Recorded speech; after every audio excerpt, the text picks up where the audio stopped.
Hello friends, welcome to the Chandrasa physics classes. আজকে তোদের operation সিন্ধু নিয়ে আমি কতগুলো কথা বলবো, যেটা প্রত্যেকটা ভারতবাসী হিসেবে গর্ববোধ করা উচিত।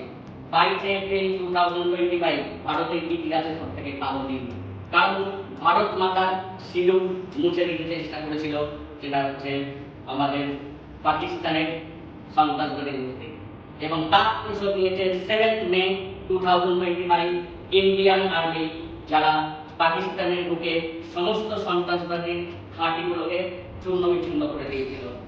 Salute to the Indian army, salute to the Indian air force, and also salute to the Indian Navy, and also special salute to the Colonel Surya Qureshi and Wing Commander Bhumika Singh. এদের ভারতীয় নারী শক্তি আমাদের হচ্ছে সব থেকে গর্ব।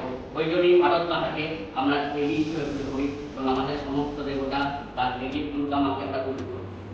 আর একজন কেউ কিন্তু আমাদের স্যালুট জানানো উচিত বা স্পেশাল স্যালুট জানানো উচিত, তিনি হচ্ছে ডক্টর এপিজে আব্দুল কালাম, যিনি মিসাইল ম্যান হিসেবে পরিচিত, যার জন্য ইন্ডিয়ার ডিফেন্স সিস্টেম বা ডিআরডিও এত উন্নত।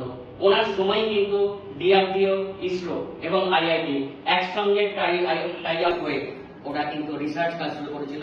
তাই জন্যই কিন্তু আজকে ইন্ডিয়ান আর্মি বা ডিফেন্স সিস্টেমের অনেক আপগ্রেডেশন হয়েছে। থ্যাংক ইউ ভিডিওটা দেখার জন্য। আর সবাই মিলে বলি জয় হিন্দ অ্যান্ড জয় ইন্ডিয়ান আর্মি।